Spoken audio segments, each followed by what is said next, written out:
Hey, welcome to the Froyo training video. Start each shift with a clean uniform and by grabbing a name tag from the OA at the front desk. Next, you want to grab the correct PPE for the job, which includes your hat, an apron, and cut gloves when cutting desserts and cleaning knives.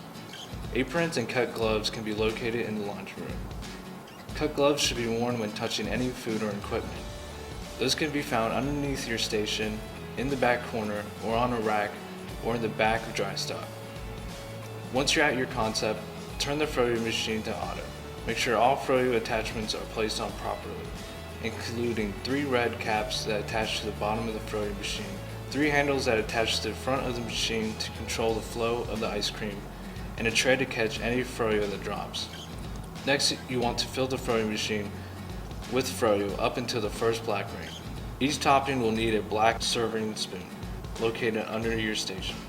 To the left of the Froyo machine, you'll need to restock ice cream cones and desserts. Always allow the handles of the cones to be facing the customer for easy access. Make sure that you are knife trained before cutting any desserts. When using a can opener, you must wear a cut glove on both hands. For a knife, you need a cut glove on your dominant hand. Place out tongs and serving tray in front of the cones and display area. To the left of those, there's a metal basket that will need to be restocked with napkins.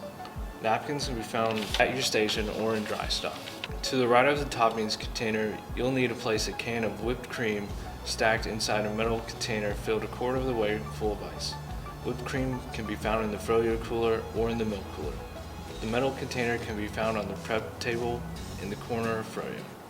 During your shift, you'll need to wipe down your counters with a rag and multi-purpose cleaner. Those can be found next to your prep table on the metal rack.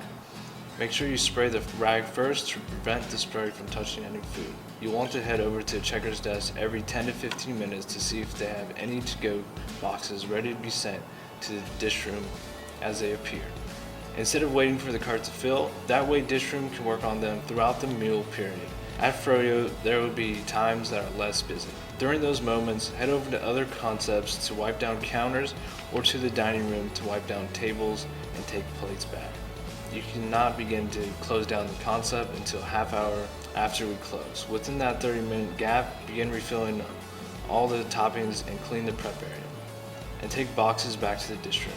Also restock the Froyo machine with Froyo at the end of the shift unless it's Monday night. We clean the machine every Tuesday morning and want to reduce the amount of Froyo we have to throw out.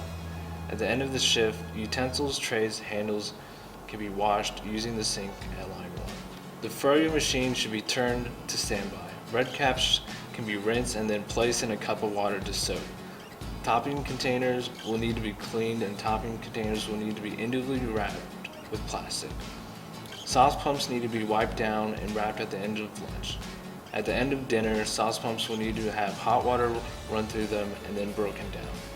The sauce containers are to be wrapped, dated, and labeled, and placed back in the Froyo cooler on the top shelf.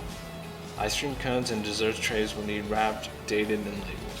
Finally, you'll want to clean off your prep tables and take trash to the dumpster. And remember to always check with a student leader before leaving and clocking out.